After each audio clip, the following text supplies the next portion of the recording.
The Twins are signing infielder Donovan Solano to a major league deal.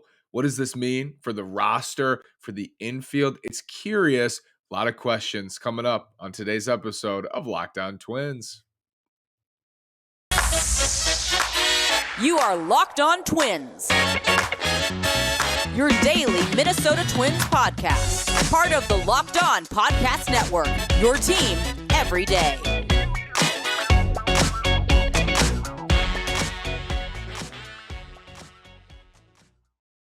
And welcome to the Locked On Minnesota Twins podcast. Today is Tuesday, February 21st, and I'm your gracious host, Nash Walker. Thanks for making Locked On Twins your first listen every single day on the Locked On Podcast Network, where it's your team every day. Again, this is Nash Walker. I've been hosting this show for 3 seasons, 4 off seasons, been writing at twinsdaily.com for 4 seasons, 4 off seasons, and we're always surprised by the Derek Falvey front office again tonight out of nowhere. The Twins, Ken Rosenthal reporting, are signing Donovan Solano, infielder, to a major league deal.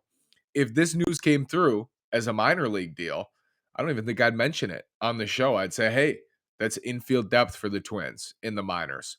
But it's a major league deal, which is interesting. And Donovan Solano, although last year was a step back from kind of a breakout late career resurgence, he's a borderline starting level player and a good bench player, I think, overall. Somebody I looked past on the free agent market, he's 35. So he may not be a good bench player anymore, but he has been the last couple of years. In the last 4 years combined, over 1,000 plate appearances, Donovan Solano's hit 301 with a 350 on base percentage, 421 slugging percentage, OPS plus at 109. 316 games for the Giants and the Reds, former Red on the Twins roster. They certainly have their fair share of former Reds on the roster. He has good numbers. I mean, he has good numbers at the plate. Since 2019, 301 batting average, 301 in over 300 games. He is 35, I mentioned, and last year he was below average. He started to kind of descend, I think. Still right at about league average, 98 OPS plus in 2022. I remember hearing about him when he played for the Giants in like the COVID season. He won a Silver Slugger in the COVID season, hit 326 in 2020 with an OPS plus at 127, built off of 2019 where he hit 330 with a 116 OPS plus. Really nice. I mean, really good numbers and kind of flew under the radar. My first thought, though, when I saw this come across the wire on my Twitter feed was, I'm concerned. Who's hurt? That was my first thought because Donovan Solano is redundant with Kyle Farmer in a lot of ways. He doesn't play short anymore. He did play a little bit like he can, in emergency, he can be like your 4th shortstop on a roster. He's 35. He never really was a shortstop. He's 1st, 2nd, 3rd. I wondered what happened. Did somebody get hurt? We might still hear that somebody's dinged up or that the Twins, somebody's set back. I don't know who it would be in the infield, but that was my first thought because Solano doesn't really fit from a roster perspective. We're going to get to that a little bit later on today. What does it mean for the opening day roster? But that was my initial thought when I saw this come across. So who is he? Low strikeout, 19, 20% strikeout rate, low walk rate. He's high contact. He's not going to swing and miss a ton, puts the ball in play, is hit for a high average, hits left-handed pitching really well. 112 weighted runs created plus against lefties in 2022. You look at the last 4 years combined, really nice numbers against lefties, not so much against righties, but the roster fit is odd for Donovan Solano, considering where the Twins are at right now on their bench with Kyle Farmer, Nick Gordon, Michael A. Taylor. It's a little weird to add Solano, but then I thought Dan Hayes reported the Twins also made a run at Luke Voit, who recently signed a minor league deal with Milwaukee. I thought to myself, what's the difference here? Solano can play first base. Solano has more versatility than a Luke Voit. He has more versatility than Yuli Gurriel, who I thought, on a low-level major league deal or a minor league deal made some sense for the Twins as a veteran leader sort of addition. Donovan Solano, I guess he's in the same boat as Voit and Gurriel. He just can play 2nd and 3rd. He's not like your typical first baseman like Luke Voit is or Yuli Gurriel has been in Houston. He can bounce around. He can play 3 different spots on the infield. The Twins like that versatility. Definitely. This is not the type of guy I had in mind for another right-handed bat in the infield. They've surprised us throughout the offseason. They've surprised us throughout their tenure in 7 years at the helm, 7 seasons. I believe this will be season 7 for this front office. He's not the guy I had in mind. I thought more of like a Luke Voit type or a Yuli Gurriel type or a Miguel Sano type of player at first base, a strict first base DH. Donovan Solano is not that. He's not like your power Luke Voit, Miguel Sano addition. He hit 4 home runs last year, and he's never hit more than 7 in his career. He hit 7 in 2021. That was a career high. He's not gonna he's not gonna bash the ball out of the ballpark 25, 30 times in a season. He's not gonna strike out a lot either. Puts the ball in play. He's an interesting player, and I think in a lot of ways is like Kyle Farmer, just in the ability to hit left-handed pitching. I will say Kyle Farmer has crushed left-handed pitching. Solano's hit lefties pretty well. He hasn't crushed left-handed pitching. He's hit lefties pretty well. Redundant though in some ways. I wonder too if Solano is going to platoon with Alex Kirilloff at first base, platoon with Jorge Polanco at second base. Kyle Farmer will platoon with those two as well. He'll platoon with Nick Gordon. He'll play third base. He'll push Miranda over to first, and there's going to be a lot of mixing and matching as there always is. And I do wonder about that. But could there be a trade coming for the Twins? And we're going to look at the roster, my roster projection, because I think it shows that potentially there is an opening or an influx of bodies here where a trade could be possible for the Twins. Let's get to that after this word from Built Bar. Built Bars are the best tasting protein bar ever. If you're looking for a delicious treat, but you don't want all the fat and calories, then you got to try a Built Bar. What makes these so good? Well, for starters, they're covered in 100% real chocolate. That's right, real chocolate. And they come in unbelievable flavors like churro, peanut butter brownie, and coconut almond. I'm not sure how Built does it, but these bars taste like a candy bar while maintaining amazing macros. And what's even better is that they are healthy, only 130 calories and 4 grams of sugar with a whopping 17 grams of protein. And now you don't have to just order them online. You can go to your local Sam's Club or Walmart, pick yourself up a 4-bar box of cookies and cream, double chocolate, or coconut puffs from Walmart. If you're close to a Sam's Club, run in and grab a 13-bar box with our hit flavors, brownie batter, and churro. You can thank me later. Built Bars are the best tasting protein bar in the world. Thank you for making Locked On Twins your first listen every day. Locked On MLB Prospects is fantastic.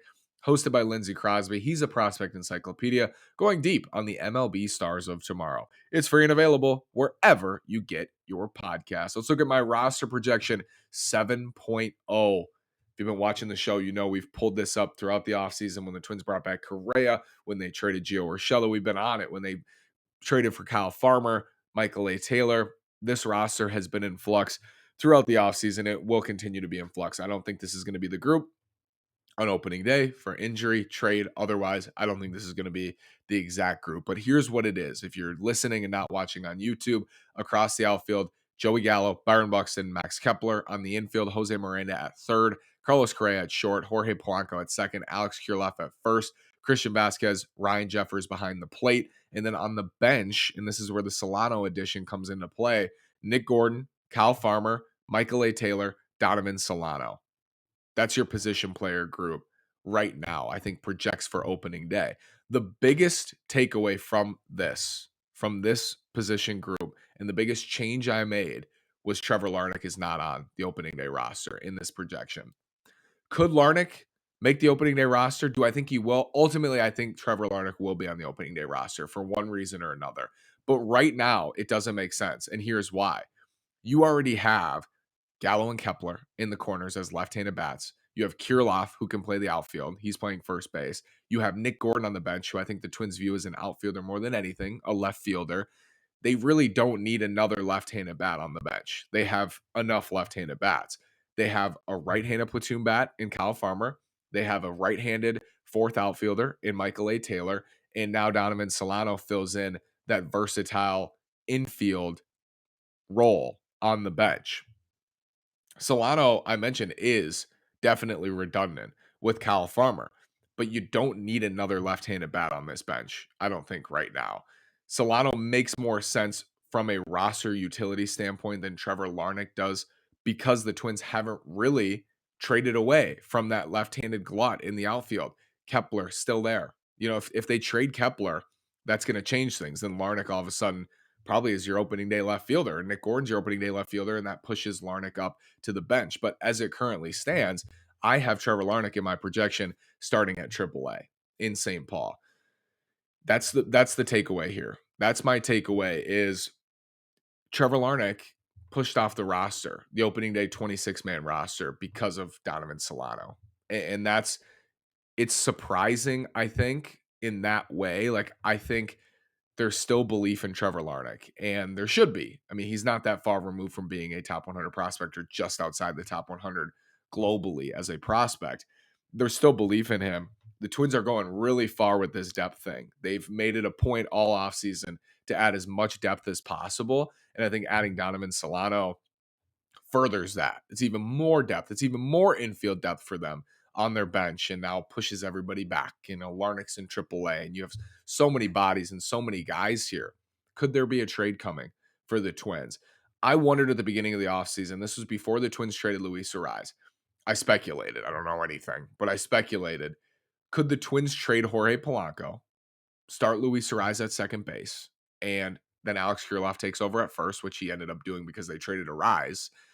Could that be the look? I think the Twins decided without the shift, even with the shift, Luis Ariz stretched at second base, but with the shift restrictions, even more so, I think they felt they didn't want Luis Ariz playing second base every day. I get that. I wondered if Jorge Polanco would be moved at the beginning of the offseason. If they traded Jorge Polanco in a deal for a frontline starter, I just don't know who that would be at this point. I don't know who they would trade him for. Then you would have at second base, Donovan Solano's your second baseman. Kyle Farmer's going to play some second base. Nick Gordon can play some second base, and you're kind of shuffling through at second.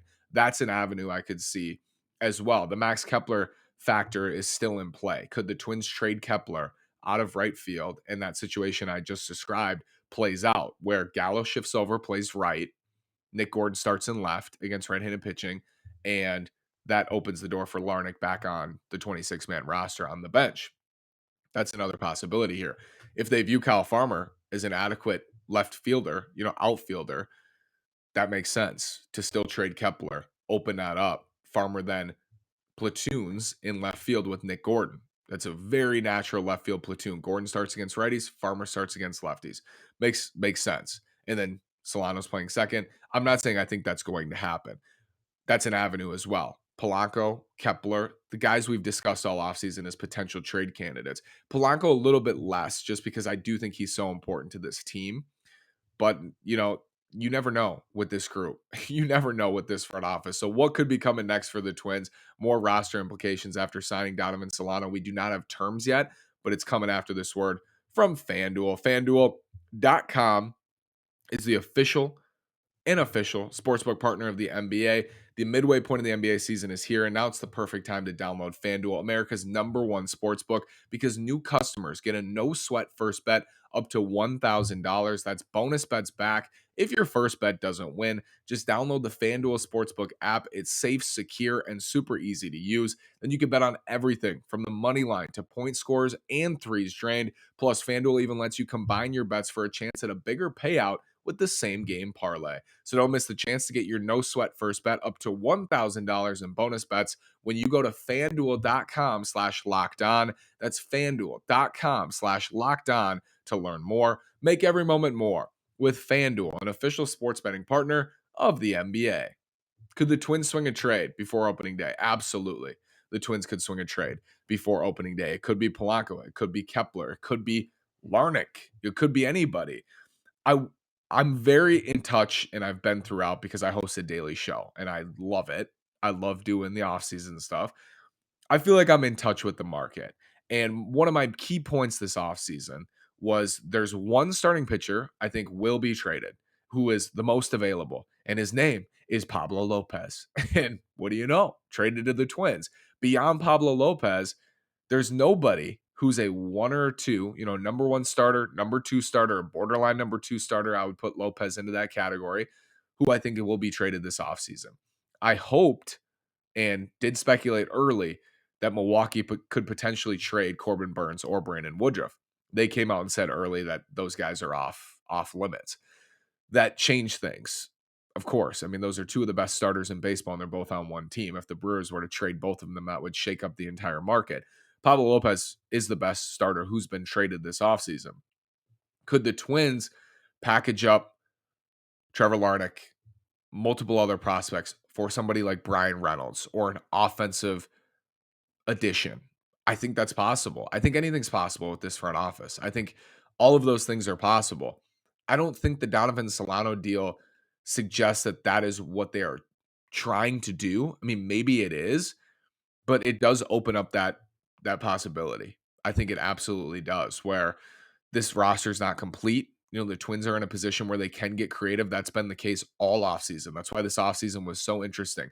Twins had so many different ways they could go, and they've chosen some interesting paths. You know, I didn't see the Farmer thing coming. I didn't see this Solano thing coming.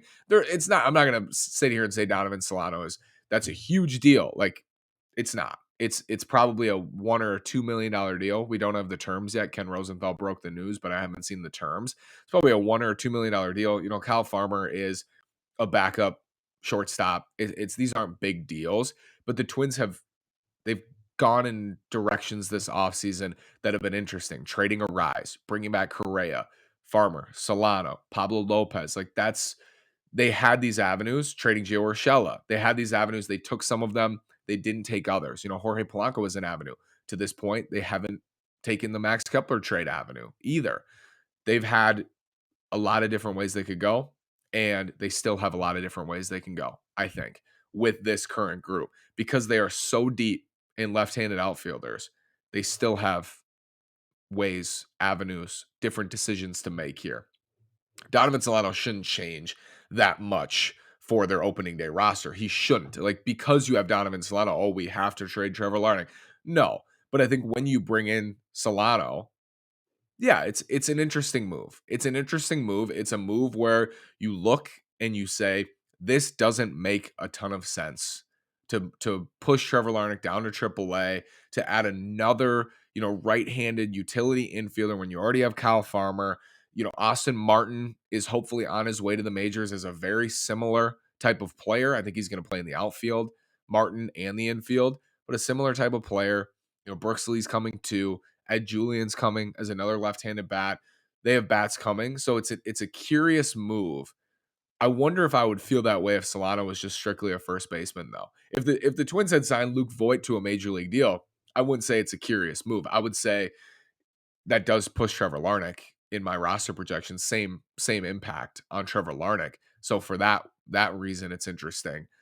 But Donovan Solano is not just strictly a first baseman. So maybe that changes my idea of the deal and like the impact of the deal. It is intriguing and interesting. And it just reminds us, like, you got to stay on your toes with this front office. I think through and through, you got to stay on your toes. Like, every time we think we have an idea of what things are going to look like on opening day or the moves they're going to make, things change. And there's injuries, ineffectiveness, things happen throughout a season, but things happen throughout spring training. It's a very, very long process. I tweeted out this roster projection 7.0. I tweeted this out and I was getting responses like, do you think this is actually going to be the Twins opening day 26-man roster? Absolutely not. I do not think this will be the opening day 26-man roster. I think you're going to see changes in the bullpen. Right now, we have Joan Duran, Jorge Lopez, Griffin Jax, Caleb Thielbar, Jorge Alcala, Emilio Pagan, Giovanni Moran, and Trevor McGill in my bullpen projection. I don't think it's going to be that group. On the bench, you have Gordon, Farmer, Taylor, Solano. I don't think that's going to be the bench. I just think things change. You know, things change. And a lot of that is injury related. But I also don't rule out Derek Falvey doing weird things, trading, you know, late, signings late, mixing up the roster late. He's done that. I'm not just saying that because it's a possibility. He's legitimately done it in the past. So it's got to be in your atmosphere as the Twins go through spring training that potentially this ain't the group and potentially prominent players will be traded. He's done that. He's done that so much. I was reminded, I was laying in bed the other night thinking about it because, again, I like to just sit and think about the Twins. It's one of my pastimes, and then I come on here and I share my thoughts from time to time. I was laying there thinking again how different I have a scorebook in my backpack here that I'll pull out and look at some lineups. I have fun looking at old lineups. I score Twins games. I like to score Twins games even when I'm watching on TV. In 2019, 2020, I look at those lineups, how different this lineup is, and changes they've made that I just did not see coming. I mean, Luis Suarez, I think there was a sense throughout the offseason, not just because of the rumors, but like there is a glut and there's a glut in the corners. And we understand that. And Luis Suarez doesn't have a lot of positional flexibility. The Twins are worried about his knees, but trading the batting champ is a surprise no matter what the following season. It's only the second time it's ever happened. The first time, Rod Carew, right? So that was a surprise. Josh Donaldson was a surprise to me. Taylor Rogers, definitely a surprise. Nelson Cruz, not really a surprise. Jose Barrios was a surprise to me still at the trade deadline. I didn't think they were going to trade Jose Barrios because I thought, why would they leave Kenta Maeda as the only starter under team control for 2021 or for 2022? And they traded Jose Barrios, and then Kenta Maeda had Tommy John, and we went into the offseason with Joe Ryan and Bailey Ober as the only starters in the rotation. So it all surprised me. Most of them surprised me throughout. And when it comes across, you're like equally surprised and equally not, because that's just the way that they've rolled the last couple of years. Could see more of that coming. I don't think that, again, I don't think the Solano deal like assures it, but I think it's something to keep on your radar throughout spring training, that this might not be the group, that the idea we have of the opening day roster and thinking that it's basically set, that might not be the case. And it's really not ever the case until the first pitch is thrown on opening day. We're getting closer to spring training games. I'm very, very excited for spring training games. Just to give you an update on me, a week from today will be my last show. So we'll have 3 more shows this week: Wednesday, Thursday, Friday. We're going to have Cy Young odds Wednesday. We're going to have some Rookie of the Year odds. I want to hear your picks. I love your picks in the comments. We'll have that.